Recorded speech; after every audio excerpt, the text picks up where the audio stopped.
This is the Above Average Podcast, and you are listening because you want an above average life. Hello everyone, and welcome back to the Above Average Podcast, the podcast where we talk to above average people about their above average lives. Now, today when my guest reached out, I'd only seen his name a handful of times popping up. He was kind of knew everyone, but I didn't really know much about him. So when he reached out and I found out his story, I was very much like, oh, this is a very interesting guy.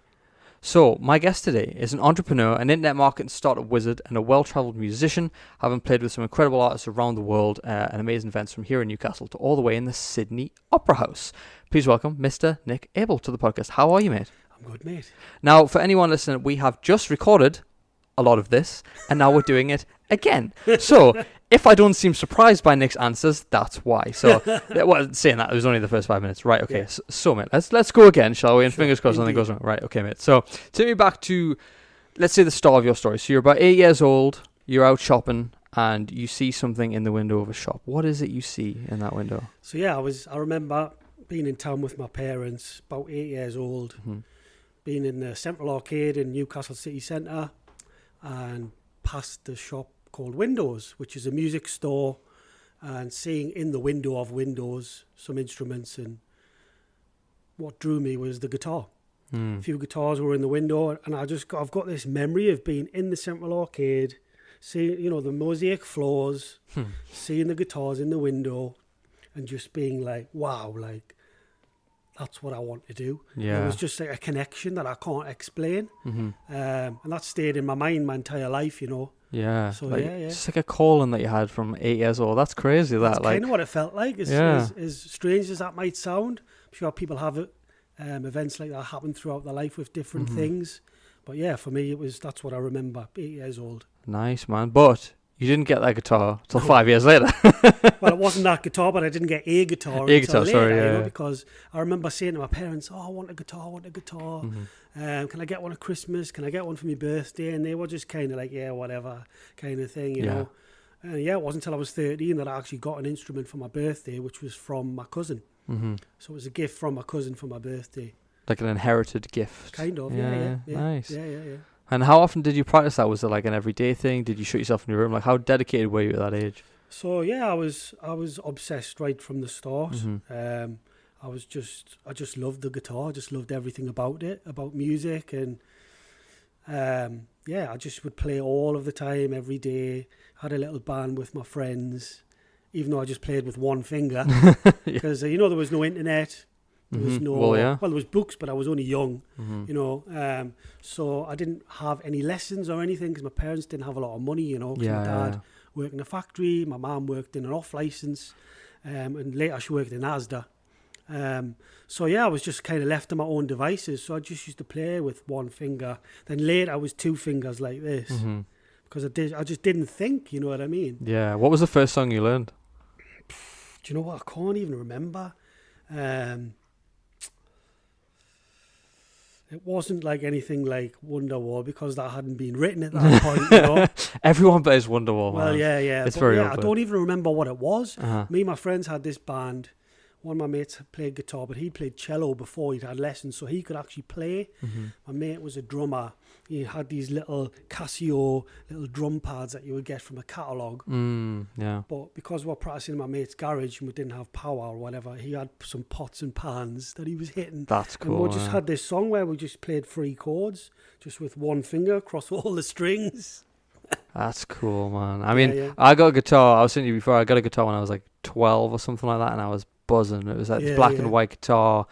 And I was like, I'm going to be the next Busted or the next, I think it was like McFly was big when I got a guitar and something. I was like, I'm going to be the next boy band. Just didn't have the discipline for it. Because I think a lot of people, they might think, it looks cool to be in a band, but the amount of discipline it takes to actually play a musical instrument is crazy. Yeah, it takes time, it takes dedication, it takes patience, all of those things, Yeah. But, there was no internet there, and I wasn't really into gaming, stuff like that. So that became the thing that I channeled. That was your thing. A lot of all of my energy into, Yeah, nice. Yeah. When was your first sort of big break, would you say, with the music career? I had a few things happen throughout my teenage years, trying to get things to happen, and nothing really came about. And I had this dream, this vision of making a living from music, you know. I worked in a bank. I worked at Northern Rock for a few years. Oh God, I remember that. And was, which is now Virgin Money. And I was just, all I wanted to do was to be a musician, to study with the greatest and do that for a living, you know. And it wasn't until I was 20, I was actually 22, and I ended up in India, of all places in the world, living and studying with the great maestro Pandit Ravi Shankar. Which is a name that some people will know, and some people won't. So, just obviously, I'm going to skip back a bit. We'll talk about him in a bit. So, Sure. you sent like a lot of articles and stuff to papers. You wrote to people. You sent out a lot of stuff. Like you really wanted to push that out there. Yes. And I'm just curious, where do you think that drive came from? Like, because people.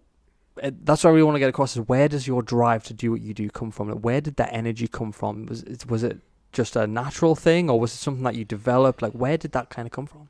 I think now being a lot older and looking back on things, you have kind of a different awareness and a different understanding of yourself. Yeah. And I guess, you know, there was definitely just something there for sure. But I don't know, the drive came from the desire to do it, the desire to make something happen, and also coming from a family that is not musical, and parents that worked normal jobs. My dad worked in a factory for his entire life, you know what I mean? So coming from a family that was involved with that sort of thing, I was just different, you know, and I knew I was different. So I felt like I had to kind of push a bit more in order to get the people around me to go along with what I wanted, even as a hobby. Do you know what I mean? But certainly when I made it known that I wanted to make a living from it and make it a big part of my life, it was a bit of a challenge with the people around me.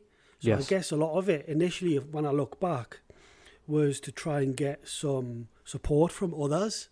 So I could say, like, look, you know what I mean? Like, I'm making this happen, I'm making that happen, I've got this connection, I've been on this story, I've been in the paper, I've this, I've that.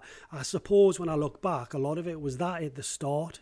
Yeah, it's funny because it's like, there's a great book called Ego is the Enemy, right? And a lot of people think that, you know, if you've got an ego about it, if you want more, or like you said, you knew you were special, right? People hearing that will go, well, he's got a big head. Okay? He's got a big head. But that's how you get ahead. You need to believe that there's something that you can do. You need to believe that, because if you don't, you're just going to fall above, under the average. You know what I mean? You're going to fall below that line because you weren't willing to say, well, hang on, I believe in myself. I know I can do something more. There's something I've got to give. You know what I mean? So was that ever a challenge to you? Did you ever go, oh, maybe some, you know, a big head? Did you ever have that self-doubt in you? Not really, because this was all just internal speak within myself. I never verbalized it, really. It was normal to me. So I didn't really think that I had an ego or a big head. And I kept it to myself. I'm quite quiet, reserved person, you know. And it was just, like I say, it was normal to me. So I didn't really think about any of that until I got older and I look back on it, you know. Yeah. Yeah. Well, the name we mentioned earlier, Ravi Shankar, right? So I obviously had heard the name and I was like, where do I know that name? So when you Google it, it comes up mostly to do with the Beatles, funnily enough, that he was George Harrison's sort of guru, his spiritual and musical mentor and stuff, which is crazy. Someone that inspired the Beatles. But when we say that Nick worked with him and had a relationship with him, like on a serious level, like this wasn't just a meet and greet and a handshake. This was something that you did for years. So tell me about how you guys met, first of all. There's a funny story about this, actually, and my life's full of stories and I love to tell them. And I remember going to a concert in London. I'd never seen Ravi Shankar in concert, and by the way, just something with regards to addressing someone like that, he is my guru. And in Indian culture and Indian arts, you would never call someone by the name. Right. Ravi Shankar or Joe Bloggs or whoever. You would always address them with the like, you would call it like a maestro. You would say maestro, but in India you would say a pandit. Right. Which is a hired learned person. You would address them that. We wouldn't really call him by his name. We would call him Guruji. It's a sign of respect, isn't it? Guru, and then G is a sign of respect that anyone would give to an elder. Mm-hmm. So yeah, just wanted to make that very clear. Yeah, no, of course, yeah, no worries. So how did you guys meet then? So I went to a concert in London to see a different act, and I went down, and one of the musicians on stage was talking about this person. It ended up being Ravi Shankar, and he was at the concert. He was in the front row, and he stood up, and everyone was just going mad. You know, cameras flashing, and I was with my girlfriend at the time, and I was like, "Oh wow!" She was like, "Who's that?" I was like, "What? Like, you don't know who that is?" No. It's like, "Oh, okay."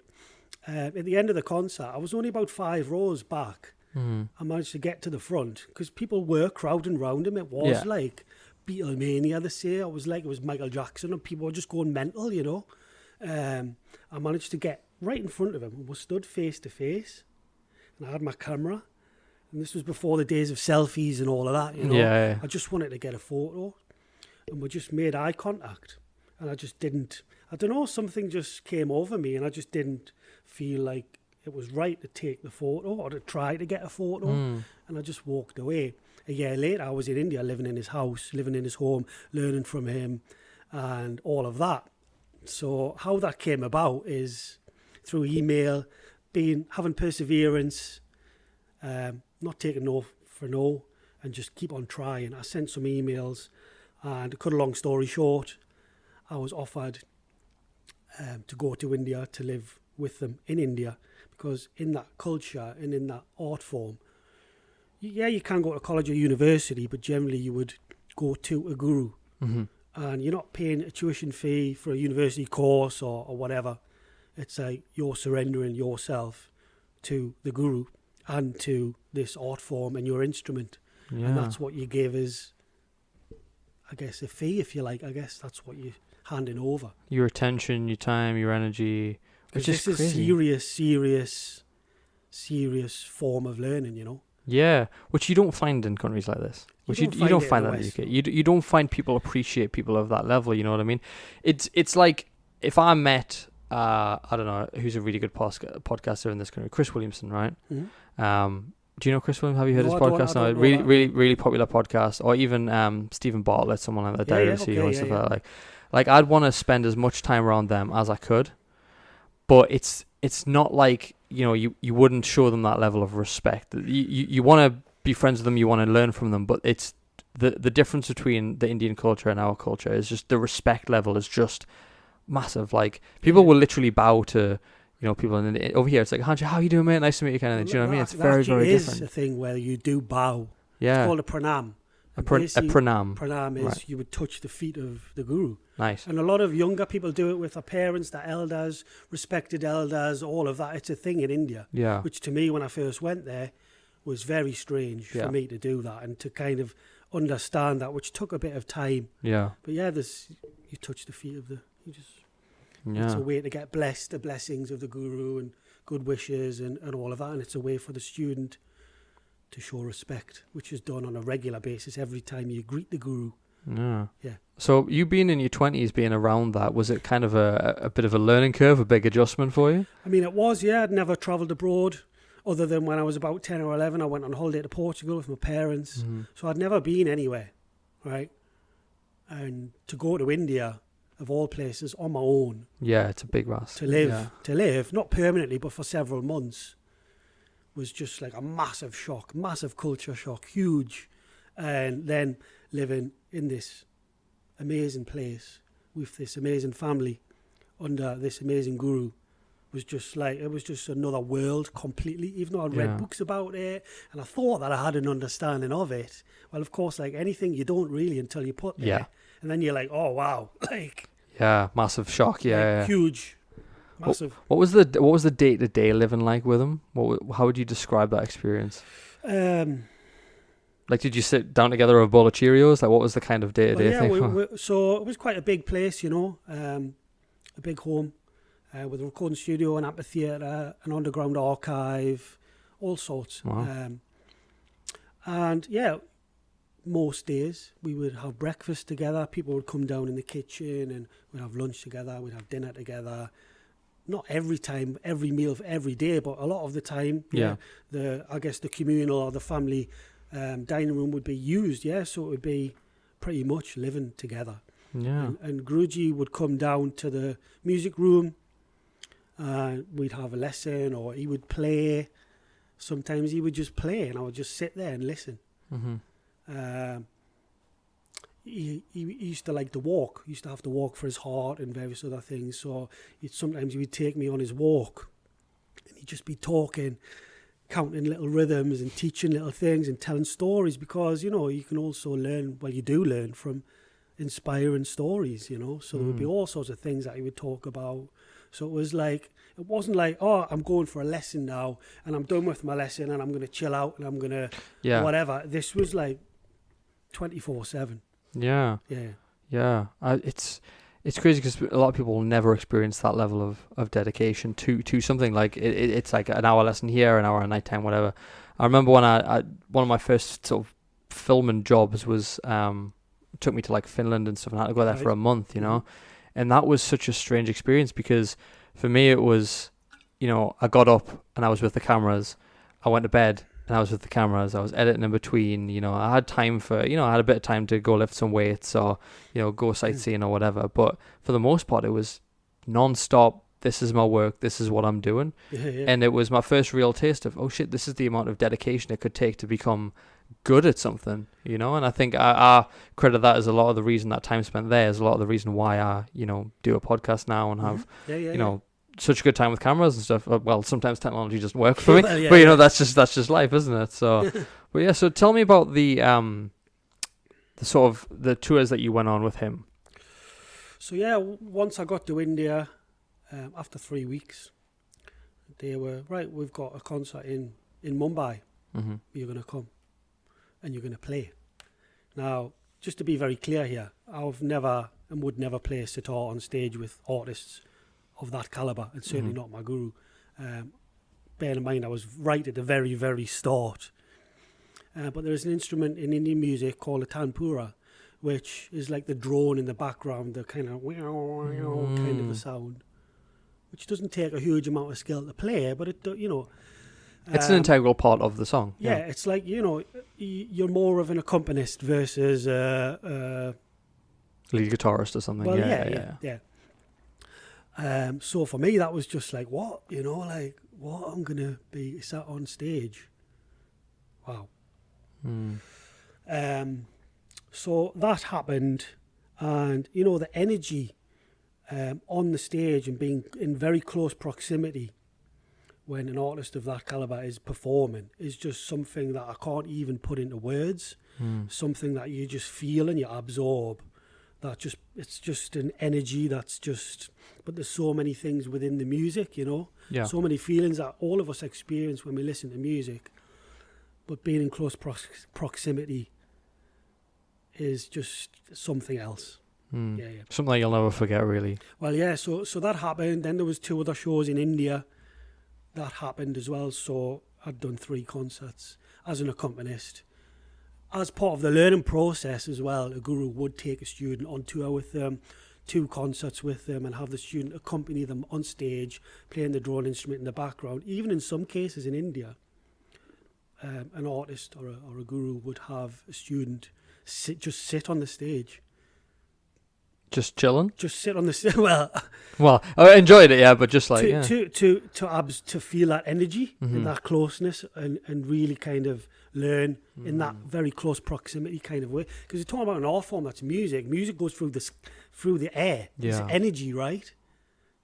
So being in close proximity is something. It's like if you listen to music on a CD and then you go to a concert of that artist, it's on another level, right? Yeah, it's totally different. Yeah. So then you go and stand on the stage, it's on another level again because you're in the close proximity of the artist.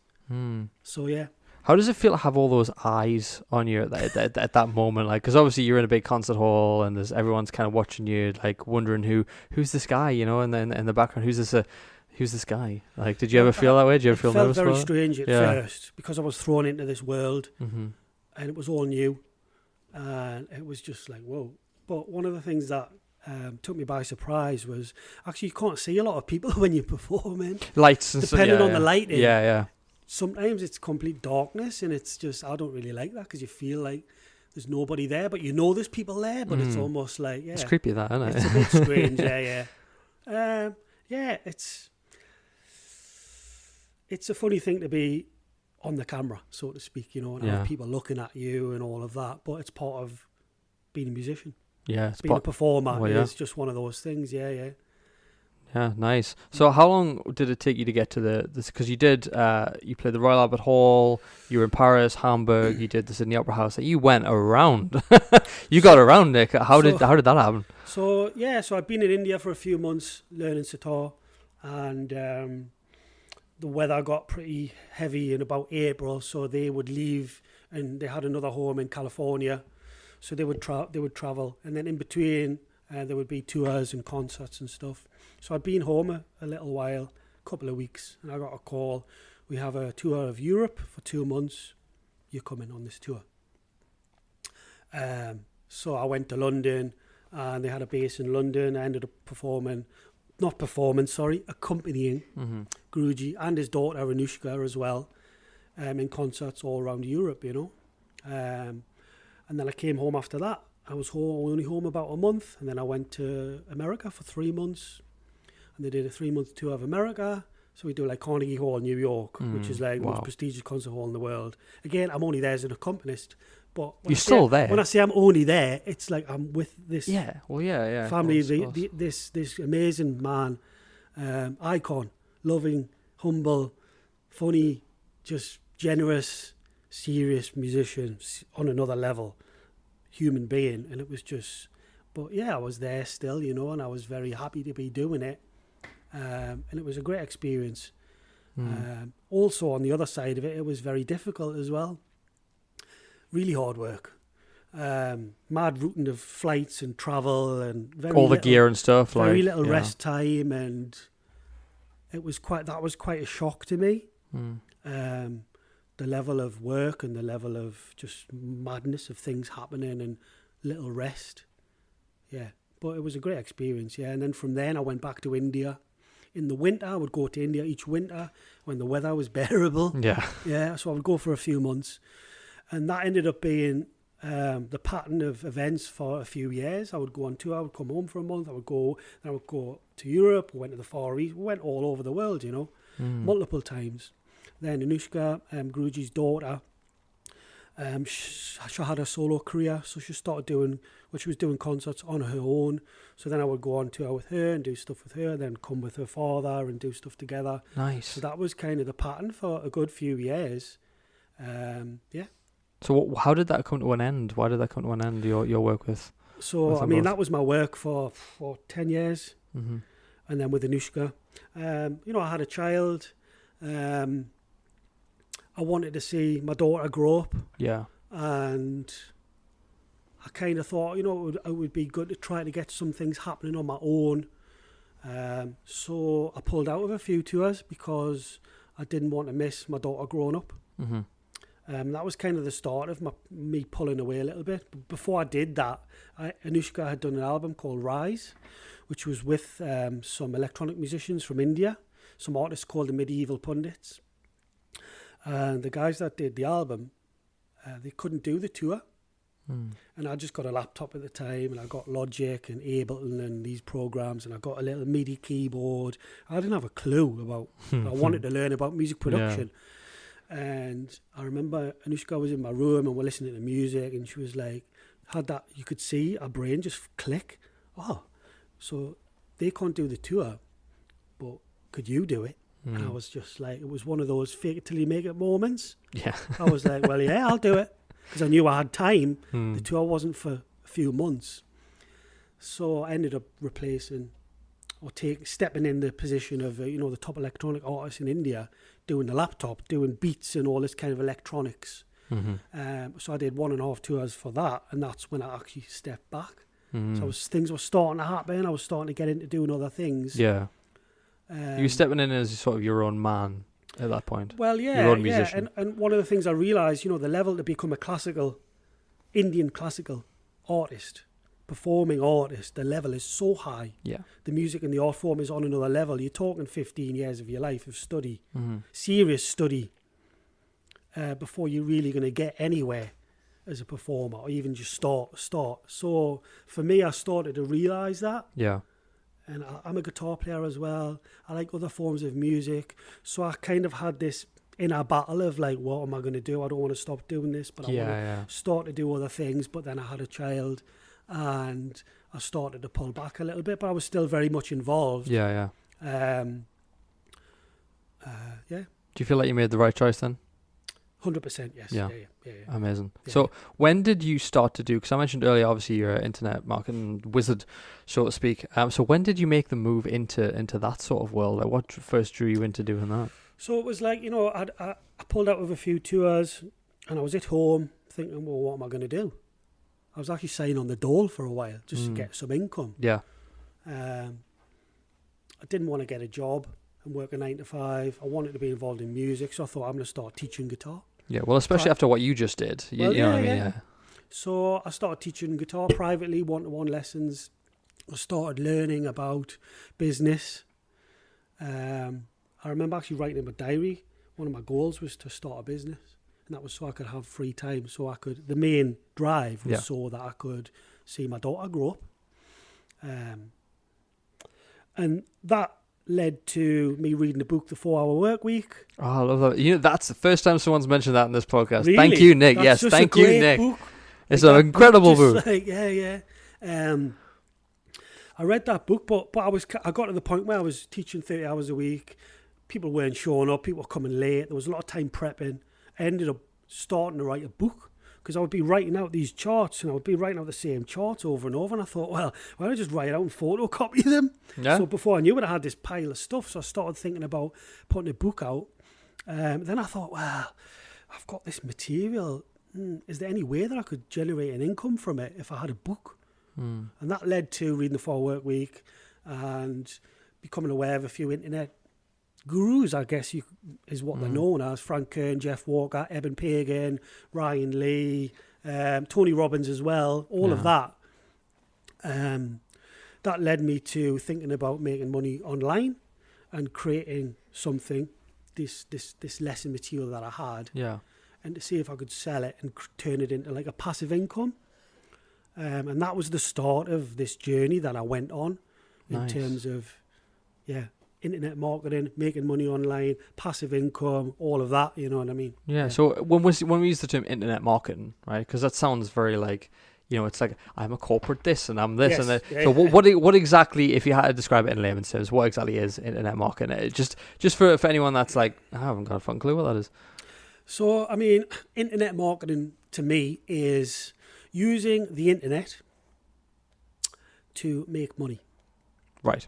Fair. Selling products online, creating content online that has value, monetary value that you would sell, or using other people's products as an affiliate to sell them, and then using certain skills, strategies, tools, internet marketing skills, strategies, tools specifically to make that process more effective. I like it. Do you think you enjoy the intricacies of that the same way you enjoy the intricacies of music? Like, was that something that was always kind of interesting to you? Like, you enjoyed the sort of the dash of it, the sort of like, could this work, could this not, is this the right thing, you know what I mean? Like, when I first became aware of it and I first got into it, it was through just wanting to learn how to generate more money and free up some time. I was never really into like marketing. Whenever I would hear marketing, the term marketing, I would always be like, I'm not really into that. I'm not really into sales. I worked in a call centre for a while when I was younger. I didn't really like it, So I wasn't really into the thought of it, but I got massively into it because I found it so fascinating. I became obsessed with it, I guess. Yeah. And certainly when I started making money, which was a bit late, it didn't happen straight away. No. How what was the gap, do you think? A year. So actually a year from when I launched the product and it made nothing. What was that product? So I launched a site called learnindianmusic.com because I'd been involved in that art form for such a long time and I knew a lot of people. I thought, well, it was the most obvious thing to get into and to do. Sense, yeah. And I went to India with a camera. I didn't know about any of that, you know what I mean? And made a site, and it made nothing. which was a big blow. But I learned so much from that process that I just kept going. Yeah. So, Right. Well, it's funny because like a lot of people think that, when you look at these internet gurus and stuff, like you read the 4 Hour Work Week, and it's a great book. But to get to the level, like for anyone that hasn't read the 4 Hour Work Week, I can't actually remember the guy's name. Do you remember the guy's name? Tim Ferriss. Tim Ferriss, yeah. Tim Ferriss. He's massive as well. I Yeah, can't believe I forgot his name. But he basically, when he made his business and stuff, he ended up, he was doing everything himself, which is quite common for business owners, right? They do everything themselves. They do all the tax, the accounts, they do the marketing, they do everything, the sales. Which I think is good to do at the start. You've got to do it. Well, yeah. All of it, you know. Yeah, you've got to do it. But you got to a point where it was basically, this is too much. I need to delegate. So I think he used a lot of virtual assistants and stuff, and just delegate everything out. So that was the premise of the 4 Hour Work Week. And all he had to do was log in, make sure everyone was doing their jobs. The money was flowing nicely. And then he would just go live his life. That's the dream for everyone. But to get to that stage requires, something like Nick had a year before the product sold anything. It's like you would maybe have 10 years of just absolute manic hustle before you were even able to cut 2 hours out of your week. You know what I mean? Yeah.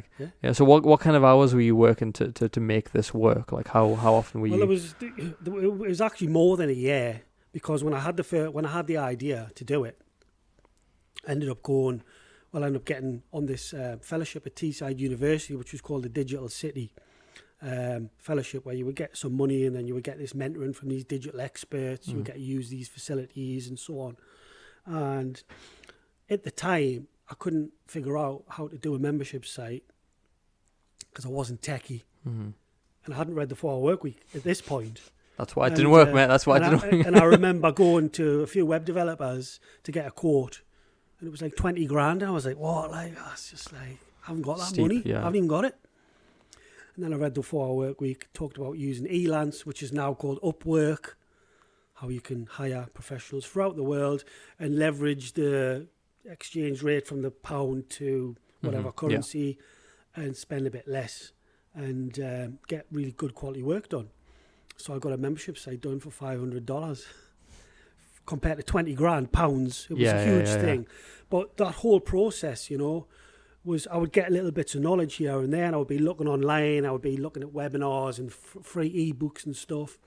I didn't have any money to pay for any courses, so I had bits of knowledge here and there, and there was a lot of gaps in my knowledge. So I guess that is part of the reason why it took a lot of time just to get to that point where I built the first site that I had.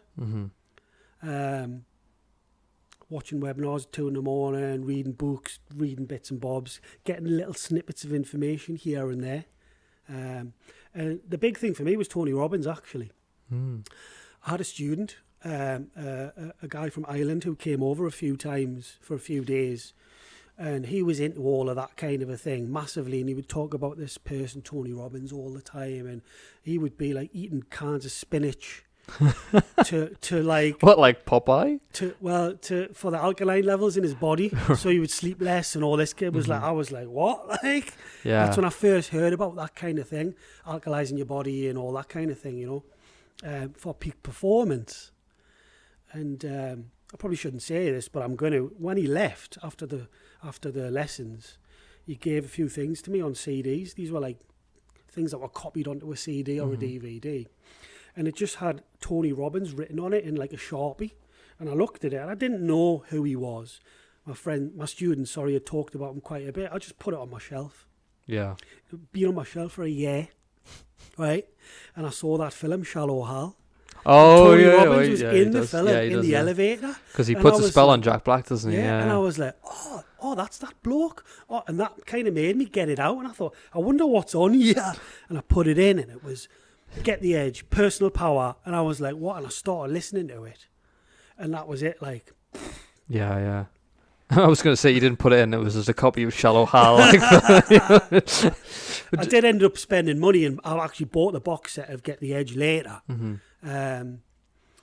But that changed a lot for me. Like, yeah. Isn't it crazy looking back that like all the self-development was on like CDs and DVDs and stuff. Like you had to none of this like YouTube stuff. It was just like it's you got to buy this like what was his course? It was like 8 DVDs or something. It's crazy that it's mad. Did you ever go meet Tony Robbins to see his live? I've wanted to, but I haven't actually got around to do that. Yeah, I heard Date with Destiny is incredible, but I'm like, part of me's like iffy about it. I don't know why. See, for me, it would be like I would have to be close to the stage. Yeah. Because I know what it's like to be in close proximity of that kind of energy of someone like that. I wouldn't want to be. So that means more, like it costs more. Yeah. I mean, you do get to meet him when you go to Date with Destiny, I think. And he comes see the crowd and stuff. But there was one on Netflix called I Am Not Your Guru. Yes, Did you watch that? well, yeah. That was incredible. That was the one thing that made me want to go. But he's just got such a recognizable voice. Yeah. And I think everyone buzzes over Tony Robbins. I mean, he's the best for a reason. Do you know what I mean? But was there any other sort of gurus like that really stood out to you? Like, did you go buy any more like DVDs of anyone else's courses? So I was very much, and I am very much into Bob Proctor, Grant Cardone a bit later. But it's funny actually because I didn't have a lot of money. My site that I built had made nothing, and I'd spent the last money that I had from the last tour that I did on it, which was quite difficult, you know. However, I persevered, as I do. You know what I mean? I just get up and crack on and move on. A situation happened in my personal life that led me back to my parents' house, and I'd always had a room at my parents' house which was a converted garage where I kept my bits and bobs or a sofa bed in there. I had some musical equipment there, and I would always flip back and forward. Well, you're not a musician unless you've lived in the garage. You know? So. And I hadn't been back officially at my parents for long. It was only a few weeks, and there was a huge flash flood, right? And the full house got flooded, destroyed everything. And I was on the ground floor in the garage. Yeah. All my studio equipment, instruments, books, everything got wrecked. God, man, I can't imagine that. And lucky that we're at home when it happened. We could salvage some things. But the insurance company wrote everything off that got touched by the flood water because it's sewage water. And I ended up getting some money from that. And what I did was, I did two things. One is I took my daughter to Euro Disney. Nice. Yeah, that's good. Which was great, right? And the other is I spent some money on courses with Jeff Walker, Eben Pagan, and Frank Kern. I actually bought those, list control, product launch formula, mass control, mass conversions. And you did like a deep dive into every single one? So I was in and filling in the gaps of the knowledge that I already had, as well as reading some other books as well, which were very good. I actually had some coaching with Eben as well through the offer that they had on at the time. Like a one-to-one thing? So I got to ask questions and stuff like that to fill in knowledge. And at that point, I really kind of realised, there's a lot of blaggers about. There's nothing wrong with that, personally. Everyone's got their own thing going on and all of that. But this is when I really learned the ins and outs of the whole thing. Yeah. Which I put into what I did, which was a year later after my Indian site that completely flopped. Ended up working with British guitar player Andy James. Which we'll get on to as well. Yeah. So let's move into that. So Andy James is a name that it just, it's a common name, Andrew James, could be anyone. But for this Andy James is the lead guitarist of the second biggest metal band in the world right now. Correct. Is that right? Yeah. Five Finger Death Punch. So how on earth do you meet someone like that? Like how on earth does that friendship blossom? So after the Indian site didn't work out, I thought, this has got to work, but maybe I'm just doing the wrong thing and I've got to kind of do it in a different area. Yeah. And I thought, I'm a guitar player. I'm passionate about the guitar. I know everything about the guitar. I know all the artists. I'm just a nerd with the guitar. Like I'm a total guitar freak. Yeah. And I did some research and I thought, some of the things that were missing in my head were I need to work with someone who's known. Now, the Indian artists that I worked with were known, but they didn't have products out. They didn't have educational courses out. Yes, they had fans, but I felt like I needed to find someone that ticked more boxes. Andy had a signature guitar with ESP. Andy had products, educational products with other businesses. Lick Library is one of them. You go into a guitar shop and see all these DVDs of how to play Metallica, how to play Guns N' Roses. A lot of them were Andy, So he was known as an educator, but he didn't have his own thing under his own name, didn't have his own website at the time. So he ticked all the boxes for me. He had fans. He had a few albums out. I just thought he's already got these educational products out. It's a no-brainer. So I'm going to approach him. So I sent him a message on Facebook. Well, like, is like a fan page? Was this, or was this his I actual? don't remember if it was his fan page or his personal account at the time, but I just sent a message. This is something that I would do throughout my life. How I ended up in India, how I ended up making things happen with the press when I was younger to try and raise money and all of this. I would just reach out and ask. What was it you sent him in that message? It was just like, hey, this is who I am, this is what I do. I can see that you don't have your own site, you don't have your own products, you're working for all these other companies, they're making money off you.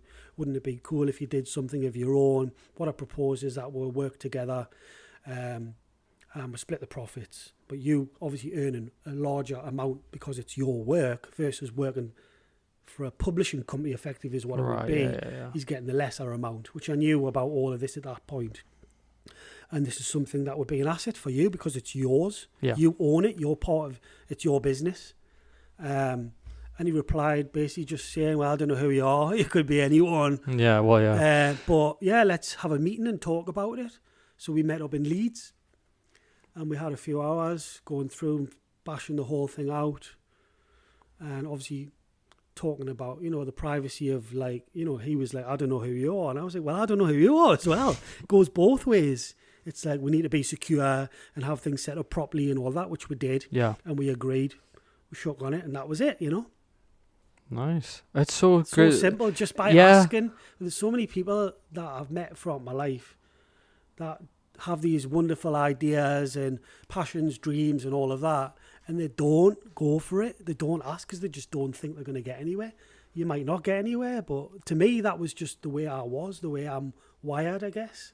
Yeah, but it was just obvious. That's like what was said at the beginning. You've got to have some sort of self-belief to do it. Like, for me as well, like doing the podcast, I was like, what? I made YouTube videos for like 5 years. No one gave a fuck. No one barely watched them. I got like one video that reached 1,000 views, and I was like, oh my god, yes. But no one cared. But now, finally, like people seem to be interested in this podcast. I'm so grateful for the way it's grown and the way people are listening and stuff. And I think for me, starting this, I was like, I'll buy a microphone and then I'll see. But even just buying the microphone for me was like a form of, okay, I'm going to try and commit. And then it was just little things that levels you up. Well, yeah, exactly. I wasn't going to try and be Stephen Bartlett off the cuff, like, because that's not going to work, right? He's got a platform, he's one of the dragons on Dragon's Den and stuff, for God's sake, you know what I mean? And he's built companies out the wazoo, right? But it was like one of them things, like, am I good enough to interview people? Do I have the skills to do it? Do I have the people skills? Do I have the the discipline to do the research, to do whatever? And the truth is, I did doubt it. I doubted it, but the difference between producing a result and then just having the idea is just that little tiny spark of execution. Yeah. And execution. Just like, if you want to start a podcast, buy a microphone, download the software. Because if I didn't download the software and buy a microphone, if it wasn't visible, I'd forget. I'd totally mind blank that I want to do a podcast. And I think, I'll buy the microphone tonight, and then I'll go home and play Xbox and forget about it. And then I'll do it the next day and the next day, and I'll just pass it off. Do you know what I mean? It's like, do the little tiny bit of execution, send that message, buy that thing, download the program, whatever it is you need, but just do something. Yeah. Do something. That's what I got from Tony Robbins, actually, Yeah. on that course, Personal Power 2, which is the most successful self-help course ever in terms of sales, was, right, what's 3 actions that you can take now?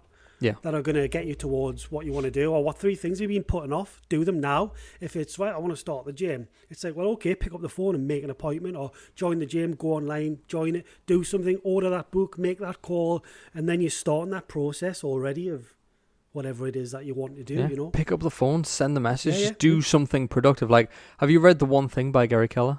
I haven't read that one. That's a really good book. I highly recommend it, because it just changed the way I view things. Like, he literally says, like, a million times through the book, what's the one thing you can do today that will, like, basically move your life forward in the direction you want to do?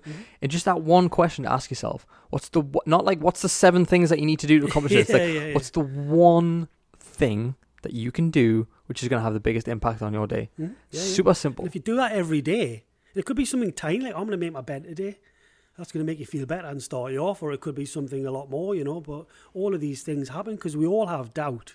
Everybody has doubt, It's just to, like, make sure that's to the minimum, or if it is there, just to ignore it.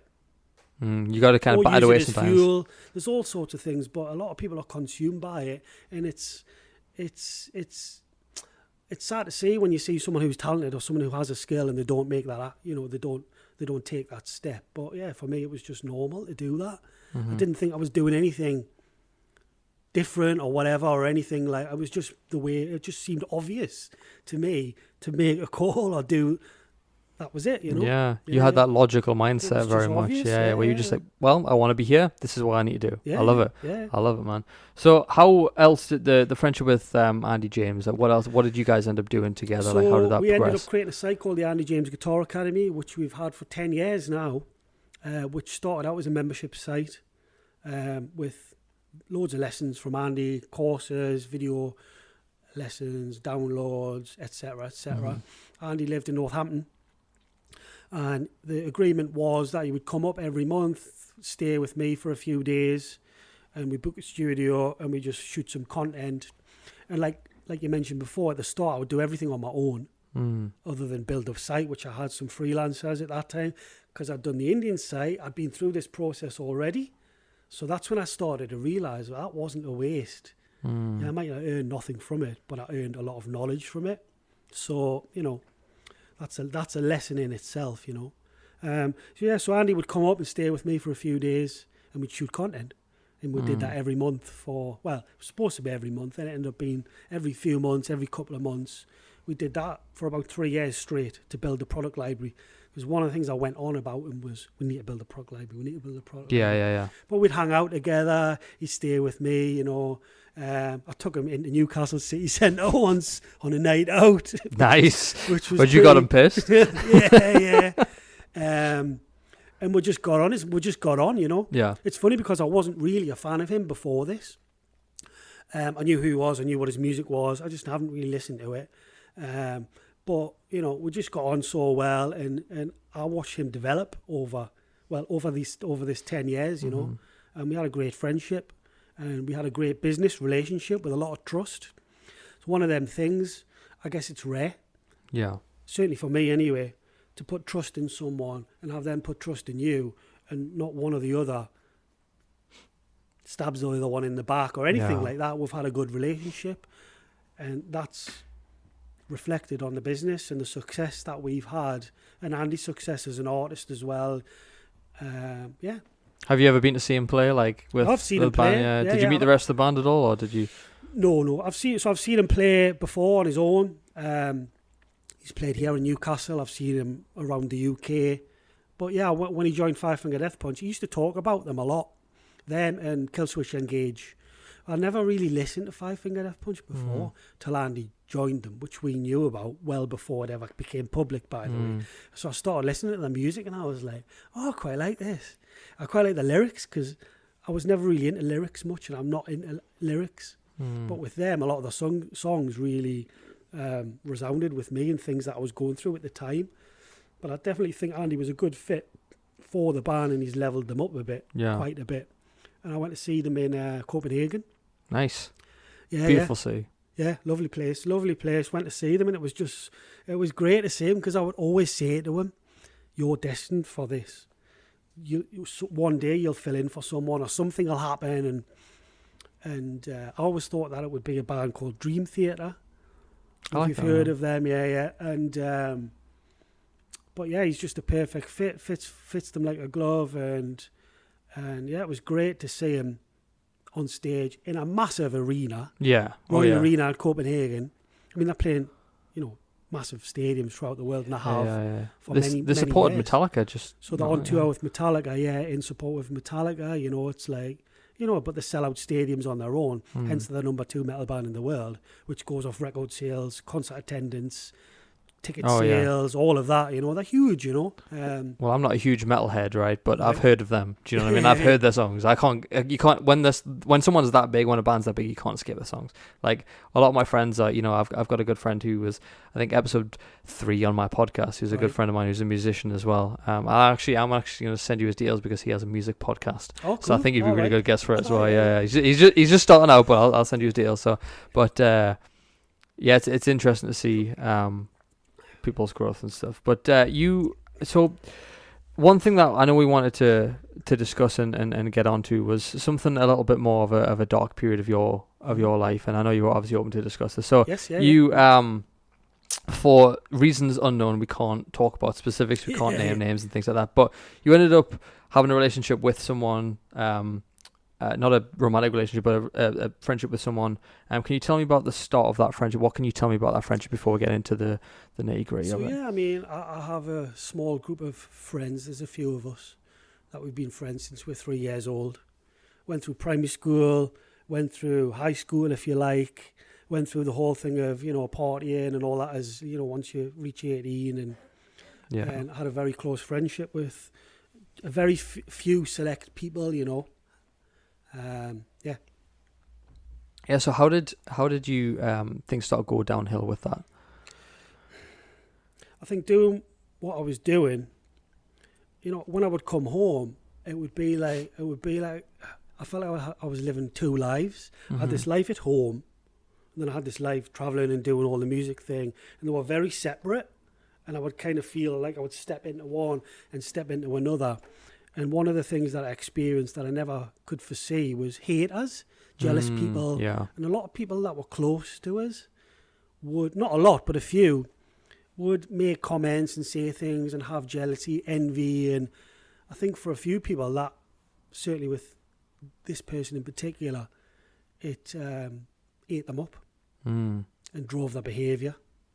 But it started to get a little bit strange, didn't it? It started to go beyond a hater, didn't it? So way beyond. Yeah.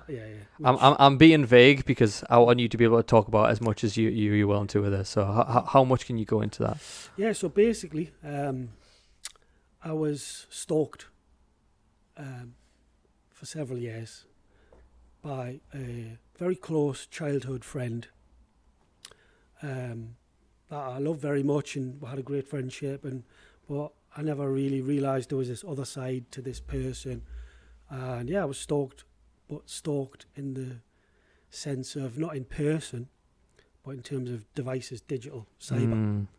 Cyber stalking is the term, cyber harassment. And I knew about it. However, I didn't realise or really think that it was anything sinister. I knew that this person was into that and did this for a living, and I had all of that knowledge and interest in all of that. We had such a good friendship, I never really thought for one moment it was sinister until a chain of events started to happen.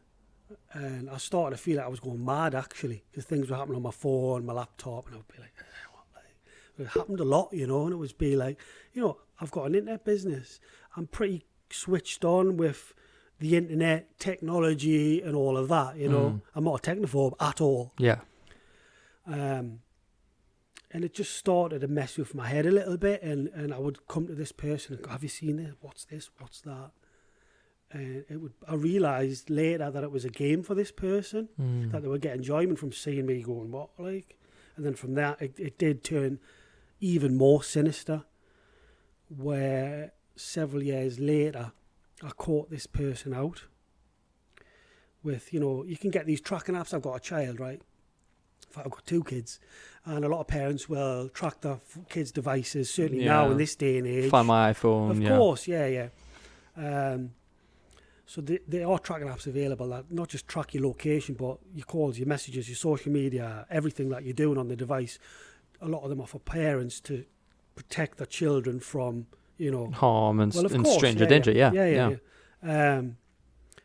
But I didn't realise that this was actually happening to me, and it had been happening. And some of the things that had happened in my life as well had been this person doing things underhand, making out that they were my friend, but actually stabbing me repeatedly in the back. And when the penny dropped, it was like I felt sick. I was ill. It was just the most awful moment, because I kind of knew, but I didn't realise the extent of it. You didn't want it to be fully true, kind of thing. And there was a few times that I'd approached this person about it and denied it, but then would say little things here and there, and so I would try to wipe my devices, and they were like, oh, that's not going to do anything because it's internal. It's like a drive had been put in my laptop, that I bought from this person, third-party drive that would send the information. And this sounds, I suppose, crazy, but the world that we live in now, it's actually Cyber Security Awareness Month now. Cyber crime and all of that is huge, from people stealing money, stealing identities, scamming, phishing, malware, this, that. But this was happening to me as an individual from another person that wasn't out to steal money or get, or anything like that, steal my identity. It was taking all of my knowledge of what I was doing, all the knowledge of what I was doing in my life, and using that to mess with my head mentally. Do you feel like a puppet on strings kind of thing? Was that kind of the vibe? Like, it was the most bizarre thing. So many things would happen, like, it was just like, but when the penny dropped and I caught this person out, it was just, that was the moment when it was like, and there's no more, I'm done, like, a friend of mine. And did that end this sort of charade? It didn't end the charade, no, and the charade is actually still going on as of now, hence we're being a bit ambiguous about this. Because it is a criminal investigation, because this is actually, it's criminal behaviour, it's illegal. It's a crime to do this, and it's a crime to do this, certainly on this level, because it's abuse, you're kind of like abusing someone through devices, using technology. Well, it's like, imagine living in Big Brother. I would imagine it's a similar sort of thing, an involuntary Big Brother. Someone spying over your shoulder. And it's a bit like, the way the world is now with a lot of technology, and you get a lot of hackers. You hear about, Amazon or all these companies getting hacked or whatever. And it's like, cybersecurity is a big thing. Sorry, I've lost my train of thought. It's all right, man. It's all right. So it is. You are right. It's 100%. But it's very easy now. Like you said, these people that are sending email scams. Like I get at least 3 a week being like, your Facebook page needs attention, and I'm like, does it? Or are you just trying to scam me? My friend, our mutual friend Luke John Harrison, gets about 6 a day. Because he's quite like, got a large social media presence, he replies to them. He doesn't click message, but he replies to them like, "Okay, pal, take it down," and all this stuff. And he's like, "Nee bother, I'll fax it over or something." Do you know what I mean? It's just trolls them a little bit, But I mean, what I was going to say before was, you have this thing called ethical hacking. There's an ethical way to do it, where if a business gets infiltrated or whatever, someone will come in. But there's people out there in this world that there's good and bad in everything. This is a situation where it's nothing ethical about it, where this person's used their knowledge to commit abuse and to mess with my head over several years. Involving later my daughter and my family and other things like that, to the point where I thought, I need to do something about it. But I was frightened. Because I had little evidence or whatever. I wasn't really straight in my own head, because it did affect me a lot, As anyone that gets stalked, or anyone who has anything done with a mental health or attacked in that way, it does erode you away, and you do have doubt, But it got to the point where it was just too much for me, and I did report it. That was a good move. That was a good move. Because a lot of people, I think, go through things like this and they're too scared to. They're scared of the ramifications and stuff. Obviously, that would have crossed your mind. Of course. What happens if I report this? Am I being stupid for reporting this? Is it just something, Could it even be a joke? Do you know what I mean? Is it a prank? Is it a prank that's gone too far? But I think when it gets to the point where it's affecting, your everyday life, your mental state, your overall happiness, I think that's when it's time to say, absolutely, I need help with this. So there was a point. I'm not unsure of the timeline with this, but you lost around £60,000 at some point. Is this related to this ongoing scenario? So that's got nothing to do with this. No. So after I'd started the site with Andy, I had a lot of people come to me. It's funny because I never had a site. I never promoted that I do this. Just people would come to me. So Andy was in a dinner with an artist called Frank Gambale. Now Frank is a wonderful artist, an artist whose CDs and books I used to buy as a teenager. He's an artist who I love very much, and I ended up through Andy working with Frank and creating a website for Frank. Well, creating a website for him, creating a business model. Replicating the similar business model that I'd done with Andy, that I tried to do with the Indian site, and doing an online guitar school with video courses and all of that with Frank. And it was great to get to work with someone who, again, like Pandit Ravi Shankar, like some other people that I've worked with and met throughout my life, like Andy.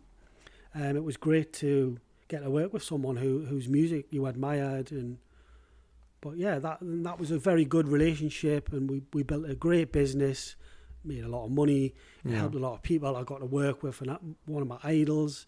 I got to stay in his home several times in Los Angeles, and we had a good friendship, which actually turned sour 3 years down the line. And how do I say it? How does one say it? Got ripped off, bumped, elbowed out, shafted, whatever you want to call it. Because we had a business, we had a contract, we were partners, and that was its own thing. And I thought that I was protected, and I certainly wasn't going to do anything sinister. It would be foolish to do anything like that, and I hadn't done anything. I wouldn't do anything like that with Andy or anyone else who I've worked with. I wanted to build this and scale it, and for one reason or another, Frank wanted to own everything, and which is fair enough to a point, you know what I mean, and wanted to move on, and and I ended up losing quite a lot of money that we'd put into 3 courses that we'd worked on, that we'd shot, that I went out at my own expense to Los Angeles to stay with him and his family, which was a wonderful experience. I don't have anything negative or bad to say about it. Yeah. These things happen. People have their own reasons. But yeah, I ended up losing quite a lot of money and was working for a few months and didn't get anything back and got elbowed out, basically, which was very hurtful emotionally, because I love Frank very much. I loved his music. I loved his family. I stayed with his family, and that was the start, I guess, of going into a dark period, I guess. Yeah. So tell me what else happened with this dark period of your life. Like, so my dad had cancer, and he'd had his prostate out. Big scare, and I'd had an up and down relationship with my parents, throughout my life, and I've been travelling the world and I've been away quite a lot, and my dad was always the one who went to work, worked in a factory his entire life, went to the pub on a Sunday with his mates, and he was quite stable and quite a firm man, and as a kid I didn't really respect that, but as I've got older I've respected it a lot more, what he's done and the dedication that he's given to his family. But yeah, anyway, we've had more ups and downs over the years, shall we say. Yeah. So I ended up, I was living in a flat at the time, and I loved living there. It was great. However, I wanted a house. I wanted a garden for my kids and various other things, and I just wanted more space. And things were fine at this point, but my mum had said, well, why don't you move back here? Put all your stuff into storage so that when somewhere suitable does come up, you can just go. You don't have to give your term and all of this, and you can be around close to your dad and what have you and help around. And so I did. I moved back, and I ended up being there for about 1.5 years, because shortly after that, this is when all of this happened with Frank. Yeah. And, this was over a period of about 6 months. It wasn't just overnight, right, see you later, bye. Yeah. It was a gradual period of kind of like being elbowed out. Yeah. Because we had a contract together. I did actually seek legal advice later, and I was told that, you may have a case, but because he's based in America and you're here, you're going to need legal counsel here. Oh, God. Legal counsel there. Yeah, of course. And 60 grand's a lot of money, but really, you're going to spend more than that on legal fees, so really it's not worth it. Yeah. Probably better to just cut your losses, take it on the chin and walk away. Yeah. Which is what I ended up doing. Yeah, so this part, you mentioned to me that you sort of shut yourself off for quite a while. Yes. What was going through your head during this period of time? Like, what sort of thoughts were coming up? What sort of feelings did you have? I mean, it was just like, things go wrong in life, right? But things really, really, really went wrong. And not just one thing, it was one thing after another. And I'd always been able to recover from this throughout my life when things would happen, But this was something that happened that I didn't recover from. Yeah. And I couldn't recover from for a long time. It sent me into a very dark period of my life. I look back on it now, and there was a lot of lessons that come from it. But at the time, I just wanted to like run away and pull myself out of it. Yeah. And I would come out and go in and come out. It was kind of like this, you know. And yeah, I'd refer to it as the dark night of the soul, and spirituality is what people call it, you know. And I'm very much into spirituality, and that's definitely, it definitely is what happened. Yeah.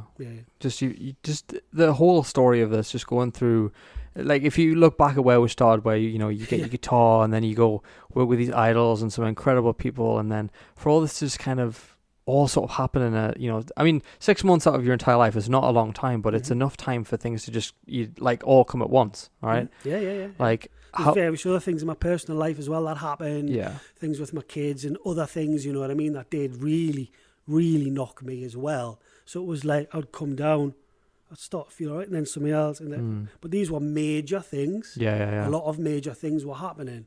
And it just, I'm human. And it did really affect me, you know what I mean? Which I did feel embarrassed about, ashamed about. I didn't ask for help. I didn't go to the doctor. I didn't ask for help. I didn't really talk about it with anyone.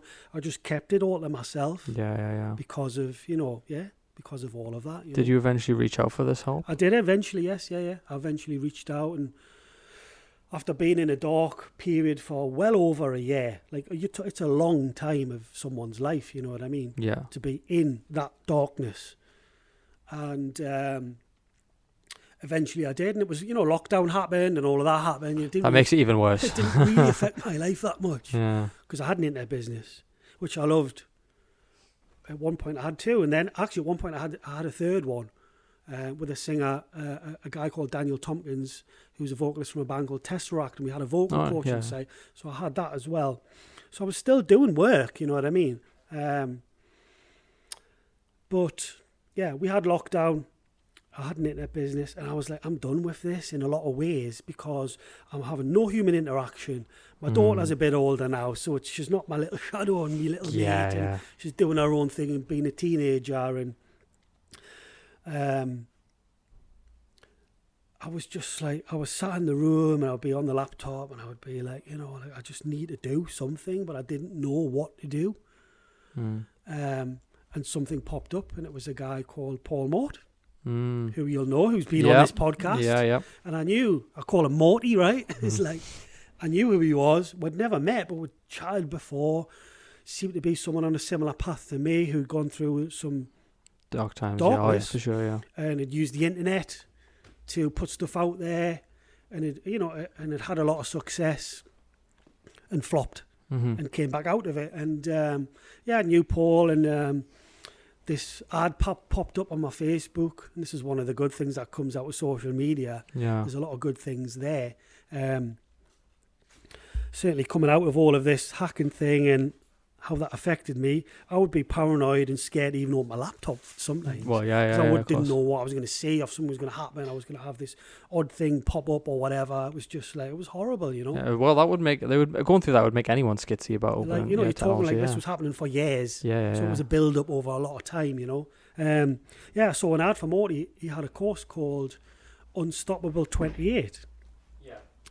And the ad popped up, and we make and sell video courses or e-learning, if you like, digital courses. But for me, I was never really into that kind of thing. I'd never bought any video courses or products before. Yeah. But we're in lockdown, right? What else are you going to do? Yeah, you might as well learn something, yeah. So I've got to do something. I'm going to do it. It was a month long, 2 calls a week, some PDF documents and stuff, and I didn't really expect much from it, with all due respect to Morty and his level, the level of what he's on and the knowledge that he has. Yeah. I just thought, not really going to get much out of an online program. It's just not me, I was very surprised. I got so much out of it. It pulled me out of this darkness that I was in and gave me some structure and gave me something to focus on. And I was in a group, it was on Zoom and stuff. You see everyone else, a group of people who were telling their stories and in similar situations. And I was like, all right, okay, I don't feel as alone and as isolated now. I got so much out of that 4 weeks. Got me into a routine again, got me focused again, got me thinking about goals again, got me back to the natural way that I was. Yeah. And I went on immediately after that and did a 3-month course with Morty. Was that Mansformation? Mansformation, Yes. which was seriously leveled up. You know, I got a booklet with a planner and all of this. And I'd always had planners and diaries, and I would always make notes. I'd always have stickies and things around. It was just the way that I worked. Never much of keeping a diary, but, you know, certainly not consistently. But, yeah, I went into this program straight off the Unstoppable 28, 3 months. And I learned so much from that. Getting into rituals. I learned about just so many things, you know. I got into Hertz frequencies. I'm a musician, you know. I've been a musician for many years. I'm a music fanatic. But the Hertz frequencies was a total new thing for me, even though I kind of already knew about it, but I didn't really know what it was. Yeah, like the healing beats. I got into Reiki. I started going to Reiki every month. This is when, because I'm very spiritual. I'd been in India. I'd lived and studied with the great Pandit Ravi Shankar. So I was very, very much into spirituality, you know, meditation and all of that kind of thing. But not really in terms of energies. But, you know, I got into crystals. I got into going to Reiki. I got into doing meditation, but not silent meditation with frequencies and all of that, and various other things as well, you know. Yeah. I got so much out of that. However, I was still in very, very much in a dark place. And I didn't complete that program, you know. Which... You didn't turn up to the last meeting, I didn't turn up to the last meeting, and I, you know, there's a few calls that I missed out on, and I didn't get the T-shirt, I didn't do the dip, I didn't get the certificate, and I didn't get to meet Morty, which I knew him, I'd never met, and I just wanted to have this final kind of like a completion date, if you like. Saying that, I did learn so much from it, so much. And a year later, when I'd started to pull myself out of this darkness, because I kind of went back into it a little bit, because I had a relationship with someone, and that went pear-shaped after several months of, you know, just one of them things that happens, but it did wound us quite a bit. Yeah, especially when you're in that sort of mindset already, it's. Yeah, and learning that everyone's got their own agenda and people are different, and all due respect to people and all of that. It's just one of them things that happens, you know. And it ended up being a year later, and I was like, I'm going to go into it again because I want to complete it. I want the T-shirt. I want the T-shirt. Which T-shirt was it? The Big Dick Energy T-shirt? No, not that one. It was we do what we said we would do. Oh, do what you said you would do. Yeah. That one. I just wanted that T-shirt, and I wanted to complete it, and I wanted to be at that event on the meetup day and do the dip in the sea at Shields, you know what I mean? So I paid for the program again. I did the full 3 months again. I completed it. I went to the meetup and I'd done it, and it was such a cool thing, you know, just like... Did Paul say anything about you redoing it, or was he like... Nah, I didn't really say anything, you know what I mean? But yeah, I mean, it was like, I'm here again, like, I flunked out, but I'm back. Yeah. You know what I mean? I'm back because that's just the way I am. I'll get up and get up and get up, get knocked down. I'll just keep getting up, you know what I mean? Like, what else are you going to do? Well, yeah, because by the sounds of it, you'd had this run of just go, turning up, doing the work, doing this. Little knockback, yeah, that's fine, keep going. But this was a big knockback for you, that it was kind of, and then all of a sudden you'd come across something that you'd let go of and not completed and not seen through. That must have not sat right with you for... It just bothered me, like an itch that you couldn't scratch. Yeah. No, so how would you describe... So how long ago was that you did that course? So this was 2 or 3 years ago now. Yeah. So are you in a better place now? Much better place now, and I have been for quite some time. It led me on a journey and on a path of healing, of inner work, of shadow work, of accepting my own wrongs and the shadow, the dark parts of myself that I didn't like, parts about myself that I didn't like, certain things that I was doing, self-sabotage, 100%, all of that. And, you know, I was not in any denial about that. I was fully aware of that. These were things that I knew that I needed and wanted to address that weren't automatic. You don't just get up in the morning and go, oh, well, I'm just looking. It takes work, actually. We live in a negative world, a negative state, a lot of negativity. I don't watch the news. I don't read the newspaper. No, me neither, none of that. But I do. Negativity does affect me because I believe that I'm an empath and I can feel energies and stuff like that from other people. Yeah, I wanted to go into the inner work. And I was actually told by a spiritualist friend of mine, you need to do the inner work, you need to do the inner work. Go to music, you've got music in you, this is what you need to do. There's dark people around you, there's dark people around everyone, there's darkness in you, darkness in me as well. It's like admitting that to yourself and going, I need it to come to the surface. Yeah. There's emotions within me that I struggle to deal with, that I guess are pushed under the table. That I wanted to feel, I wanted to deal with, that actually sent me into a bit of a meltdown again, because I was doing things to distract myself from this.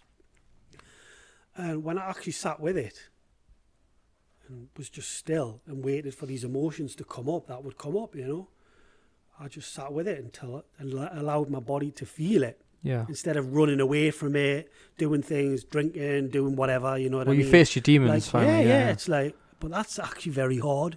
Yeah. It's a very difficult process to go through.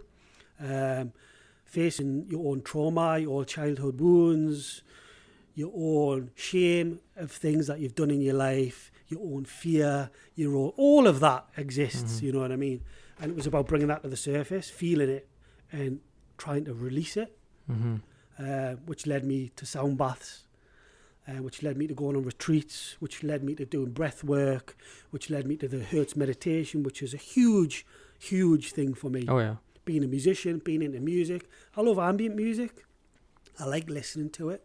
It became a ritual for me that I started doing when I was on the transformation course, that I would track my hours. At the end of that, I'd done something like 160 hours of Hertz meditation. That's a lot of meditation. In 3 months. Yeah. And it became just a daily thing for me. These things that people say, I must do this and I must do that and I must check this off my list. It's like, I realised this is a way of life. It's just something that you do. Yeah. It's something like you get up and you brush your teeth. You don't brush your teeth, you feel like, hey, all day, you know. Yeah, you feel gross, yeah. Yeah, it's like, it's just a way of life. And for me, it's like, it's led me onto this path of going back to music in a different way. You know, I just performed at a full moon event on the beach last week for people that are doing all this kind of chanting and yoga and worshipping the moon and worshipping the elements. I'm very much into all of the elements around us. I love nature. I love the sea and all of these kind of things. I find a lot of peace, tranquility and joy and happiness from being in that kind of environment, you know. Coming away from the internet thing and all of that. Well, yeah, we're creatures, we're animals at the end of the day. We need to be outside and in nature, really, yeah, of course. Yeah. So I met a wonderful chap called Aaron. And he does this thing called a woodland reset. And I've seen this ad pop up on Facebook. And it was like, I wanted to go on a retreat.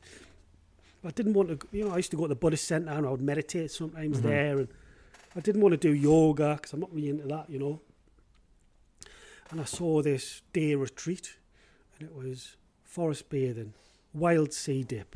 I wanted to go into the water because I felt like I wanted to cleanse my body and cleanse my aura and cleanse my energy of negativity, things that had happened to us, things that I'd done to myself, all of the shame and guilt and all these kind of things that I was feeling that I felt was driving a lot of my behaviour and my actions that I was doing. I wanted to go into the water, and this is why I was quite disappointed when I didn't finish the manformation the first time. Yeah, it's a ritualistic, the dip, you know what I mean? And I could have done that any time, but I wanted to do it with the group, you know. Yeah. So I ended up doing this event, and Aaron was actually on Robson Green's TV show, and leads a lot of retreats and events throughout the country in nature. But there was a lady there that had these bowls, and they were all different colours.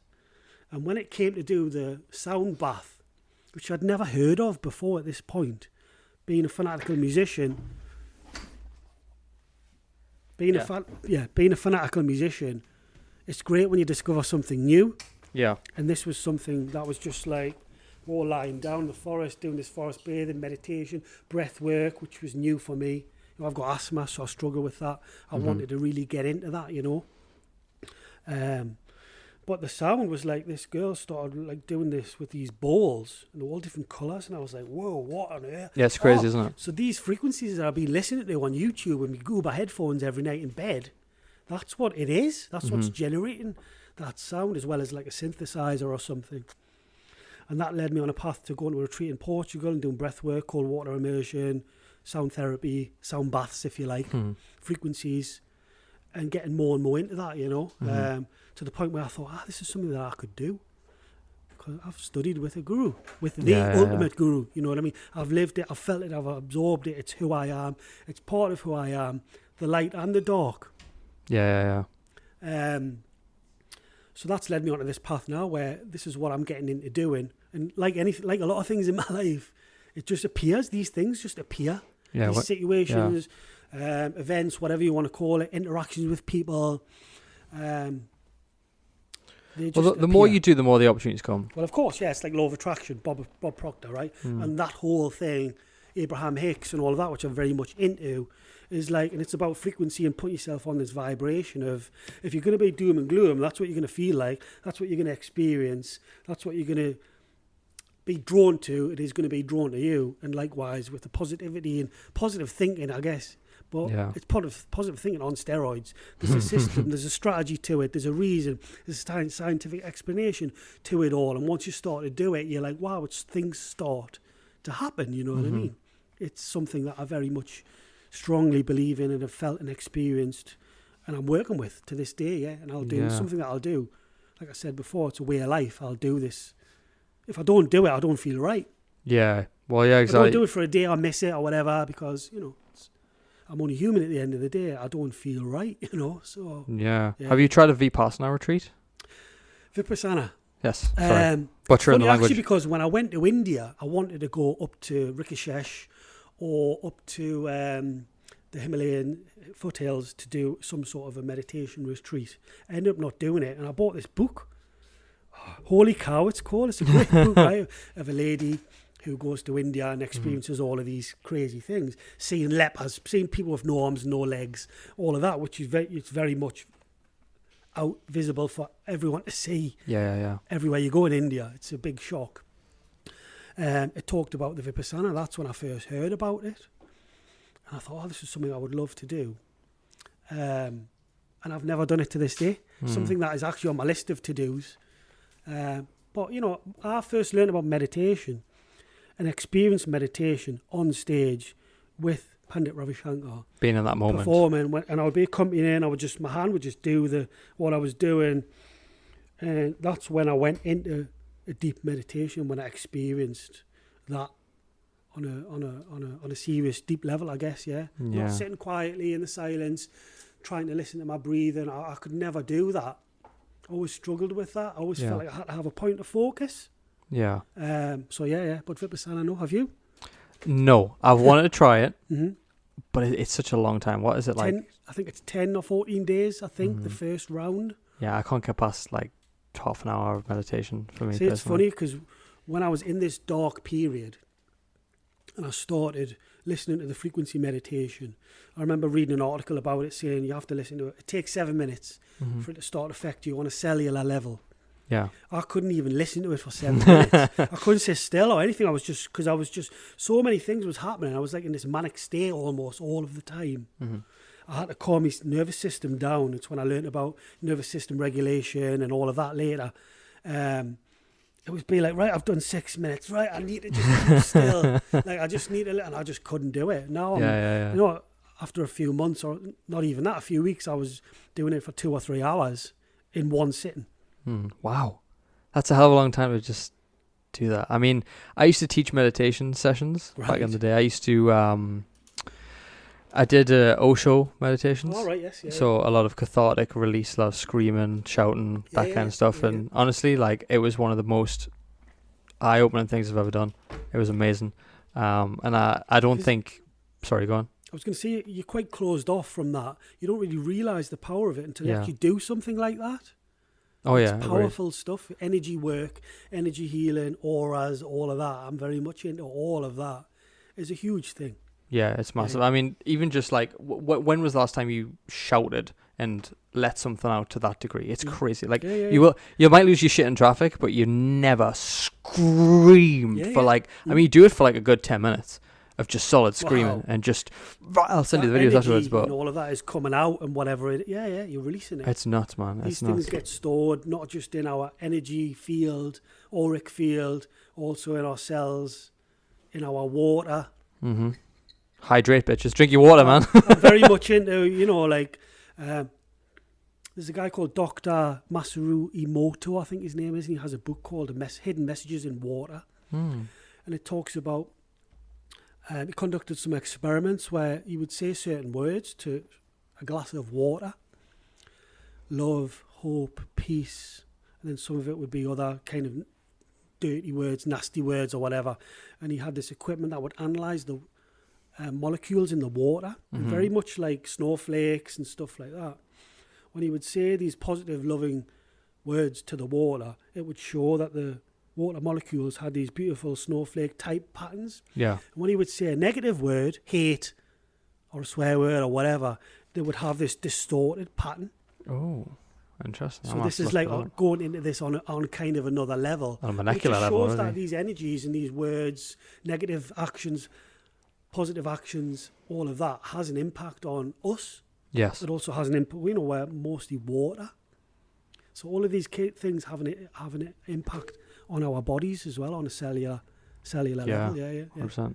Yeah. Well, listen, Nick, I want to ask you one last question, mate. What kind of life are you after now? I've gone through quite a lot, I've certainly done a lot. I've lived my life, experienced a lot. But to me, that's normal. I kind of want to just live in a peaceful, quiet, humble, private, to a point. I'm here doing a podcast. Yeah. A private life. And that's it, really. Yeah. Peace. Simple. Is it peace? Peace, yeah. Inner peace, which I feel like I've got now. But that's work. You have to work at it, Like I say, it's a way of life. And that's something that I can see myself going into in the future is, just having a quiet, peaceful, simple life. With a cup of tea in your hand. Yeah.